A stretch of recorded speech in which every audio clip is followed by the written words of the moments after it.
This is Nurse of Death, the Lucy Letby story, a gripping true crime podcast that takes you deep into the chilling tale of allegations against Lucy Letby, a seemingly caring and dedicated nurse who harbored a dark secret. Join us as we unravel the twisted journey of a medical professional whose actions sent shockwaves throughout the healthcare community. It's the story of a nurse who went from saving lives to becoming the harbinger of death.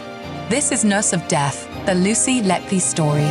This is an edition of the show where myself and Stacy are going to go through some of the latest developments in the case and discuss. This is a case that we're continuing to feed to you here on the podcast so you can be completely up to date on the entirety of this, because it's a very, very long, drawn-out court case that is still ongoing. But I want you all to be up to speed because this is just such a twisted one. It's happening in the UK. You're not hearing much about it in the US other than on this podcast and maybe a few other places.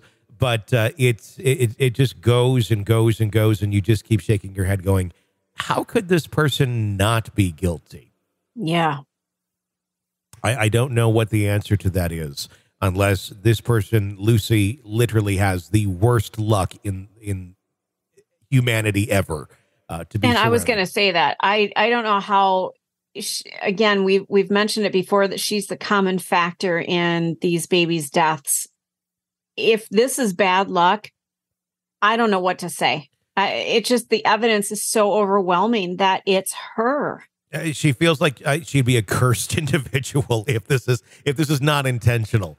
Yeah, it's like and I've known people who've had horrible bad luck, but not like this.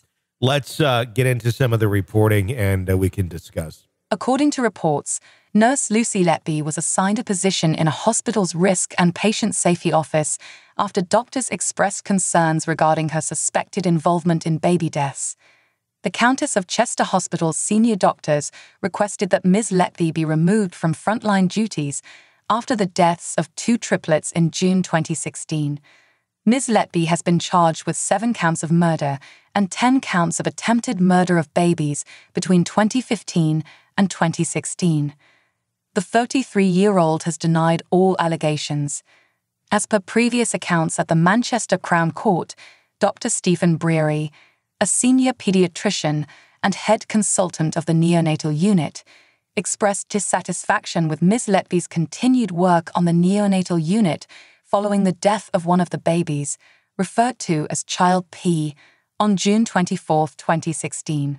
Dr. Breary testified that he had conducted a staff debrief following the deaths of 2 babies, Childs O and P, on June 23rd and 24th. He stated that Letby had attended the debriefing and he had asked her how she was feeling. According to Dr. Breary, he had suggested that she take the weekend off to recover from the traumatic events. However, Letby had informed him that she was scheduled to work the following day and seemed unaffected by the events. Dr. Breary expressed concern, given the unit's prior concerns about her and the recent deaths. It's interesting. They take the weekend off. You're okay. I wonder how early on they really started to recognize that there was something very off with Lucy. Well, I've had jobs that I love, but if they're going to give me the weekend off, I go screaming out the door with my hair on fire. Mm-hmm. I can't imagine somebody saying, "Oh, no, I'm going to work. I'm going to work." Yeah. That's weird. If they're giving you the weekend off because they think you've had a shit week, why aren't you taking it? It's disturbing because she seems to be very driven by killing babies. And yeah. Like that's her thing. Like some people like to on the weekend go have some drinks, watch some games. She enjoys on the weekend and the weekdays go into the neonatal unit, inject some air, kill some kids, allegedly. Let's continue on. He subsequently contacted Karen Rees, the duty executive senior nurse, and expressed his reservations. Dr. Breary explained that he did not want Letby to return to work until the issue was thoroughly investigated. However, Karen Rees had informed him that there was no evidence to support his concerns and that Ms. Letby would continue in her position. Dr. Breary asked her if she was willing to take responsibility for her decision and she agreed. The day after Dr. Breary's request was turned down, another baby, child Q, suffered a collapse and needed resuscitation. Prosecutors claim that on the morning of June 25th, Ms. Letby deliberately injected air and fluid into the child's stomach via a nasogastric tube in an attempt to kill him. During the trial, it was revealed that following child Q's collapse, Ms. Letby was removed from frontline duties and placed on a 3-month secondment in the hospital's Risk and Patient Safety Office. The court also heard that she was informed that she would be placed under clinical supervision as part of a unit-wide review. According to an email sent by neonatal manager Arian Powell to all staff members of the neonatal unit, the review and supervision were intended to ensure safe practices, rather than to assign blame or question competency. In a message to a colleague, Ms. Letby expressed frustration about being placed on secondment and stated that the email announcing the move made it seem as though the decision was hers. Almost interesting that the department they transferred her to was like the risk management unit. Right? Like you're going to go help out and do some desk work and risk management.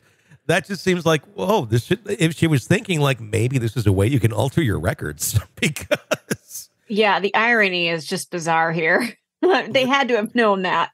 Oh, without a doubt. According to messages presented in court, Ms. Letby had created a timeline of events on the neonatal unit and hoped to gather as much information as possible to protect herself. She messaged a doctor after being informed of a shift change, expressing distress and feeling completely overwhelmed about the reasons behind it. The doctor attempted to reassure her and praised her for doing a perfect job caring for triplets. On September 1st, Ms. Letby attended a meeting with a review panel, and 6 days later, she filed a grievance procedure. As reported in the trial, Ms. Letby had previously told police that it was a coincidence, but her final alleged victim, child Q, had collapsed while under her care. The court heard that the infant had been stable on the evening before the incident, but deteriorated and required breathing support shortly after 9:00 a.m. on June 25th. Prosecution lawyer Nick Johnson Casey summarized Ms. Letby's police interview, stating that she denied causing any harm to the child and acknowledged that he had collapsed within minutes of her leaving nursery room 2. However, Ms. Letby contended that the infant had been stable when she left and that she would not have left if that were not the case.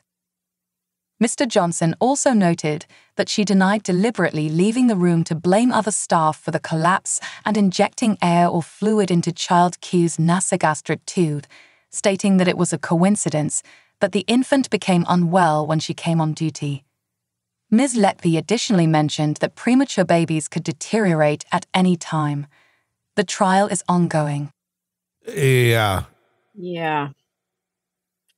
I don't know what you do as a parent, knowing that all of this stuff retrospectively, if you lost a child to this monster, it's just, I mean, it's heartbreaking, but it's also mind-blowing that the way that some of the protocols were in the hospital, they didn't want to assign blame. They wanted to try and maybe there should be a little more blame assigning here. And maybe that would prevent someone like her from continuing her path of terror and always kind of looking the other way. But we live in a society where we're going to assume, that those who are there to care for us aren't going to try and kill us either. So how much oversight do you need? What is too much? How often do we have Lucy Letbys out there? I don't know. I'm starting to wonder if there's more doctors or people in the medical world that do play God more than we are aware of. We only hear about some of them coming out, but I do wonder if there's more out there that it's just a place that sort of behavior, that sort of compulsion can be hidden, probably quite well if one so wanted to. Well, and it seems like most people who go into that profession are there because they want to help people. Yeah. But you always have your jerks and your a-holes that are in that field. And you kind of look around and you go, why are you here? Are you here for the Mercedes? Is it for the money? Are you here for fame. I don't know. So there's always those outliers, but very rarely do you hear somebody is actively killing people. They might just have a really bad bedside manner, but they're not killing people. Yeah, there's a lot of that. There's a lot of, I am very intelligent, but not socially intelligent. And I'm totally cool with that. If my doctor is like that, but they are the best at what they do, great. I don't need somebody to pat me on the shoulder and ask me what I had for lunch. Right. But then you do have some that are just so narcissistic and so arrogant. And I think the field probably calls to that a little bit as well, the narcissist type people and the God complex type people. Certainly along with those who want to do well. And you can have narcissistic people who, and kind of want to do well, but I think it can lead to, other consequences as well with individuals who have those sort of mental or those sort of personality disorders. Mm-hmm. Yeah, absolutely. It's really frightening. And we hand ourselves over to those people. If you're unconscious and in an ambulance, they transport you to a hospital. You don't get to choose your doctor. You get who you get. Yeah. It could be, Nurse Lucy. It's just kind of luck of the draw. And I guess I'd rather be in a system where we actually have those things available. And the odds are hopefully pretty good that you're going to get care. But, at the same point, yeah, these sort of things are out there. Or just incompetence. I mean, there's a lot of that too, where it's just, somebody who doesn't know what they're doing. I remember when my appendix burst, I went into I didn't know it had burst yet. I didn't even know it was my appendix. And I went in to the walk-in and I said, I'm having these horribly sharp pains. And he's like, it's probably gas. Oh. It's like a 5-hour wait here. Why don't you just go home and, if it's still bad, come on back. Just fart. But had I done that, I'd be dead. So I decided I'm going to go to the ER now. That's right down the way. And thank God I did. Because they got me in right away. And yeah, it's a hell of a lot more expensive. It's the ER. But these are considerations that we have to make in this country too, in the U.S. of, well, do I really want to spend that kind of money right now? Or do I want to see if it gets worse or maybe die? Right. Well, yeah. If dying is on the table, you go to the ER. Right. Well, especially when you don't know it. I didn't think I was going to be near death. But had I not gotten in, it would have burst and I'd be dead. It did burst when I was there with them. The weird thing with me was it was on the wrong side of my body, my appendix. And it's always, and I didn't even know what was going on yet. I was sitting in the exam room. And they had done some x-rays, and then the doctor comes back in and he goes, do you mind if I bring some of these students in here with me? I really want to show. This is really quite astounding. I'm like, whoa. What? And I don't even know what's going on yet. And I'm like they're looking at something. I'm like, and I'm thinking like, oh my God, did they find some horrible tumor or something? And it's like, your appendix is on the wrong side of your body. Like, okay. I've only seen this in textbooks. Oh, right. Yeah, you don't hear about that. And especially if somebody's got left side pain, you don't sit there and go, oh, that could be their appendix. You go, no, the appendix is on the right side. So that must be something different. Yeah. So it did throw everybody off a little bit. But it was a weird moment. I'm glad you're still here. Yeah. And then they put me on the gurney and then they're like, okay, we're taking you to surgery right now. I'm like, really? Right now? They're like, yeah, you kind of got to go right now. I'm like, okay. So I remember Harper was little and she was probably about 5 or 6. So she was concerned, what's going on with Dad? So the whole way she rode with me and we sang Ride Like the Wind from Michael McDonald and Christopher Cross. And she does the Michael McDonald part. So I was like, ride like the wind. And she's like, and I've got a long way to go. Such a long. It was great. Everyone was like, what are these two people doing? I'm like, I'm going to surgery. And that's literally what we did. You're just the perfect dad. That's awesome. So Dad, remember the time he almost died? He was saying Ride Like the Wind. It's like, it's a memory. She'll always remember that song if you had passed away. Exactly. This is the examination of the hidden human condition. You're listening to the Hidden Killers Podcast. This is the Hidden Killers Podcast with Tony Bruschi. You like the show? Be sure to subscribe wherever you're downloading podcasts. If you want to weigh in on anything that we're talking about. We got a phone number for you for that. It's 888-5-KILLER, 888-554-5537. I'm Tony Bruschi. Stay with us.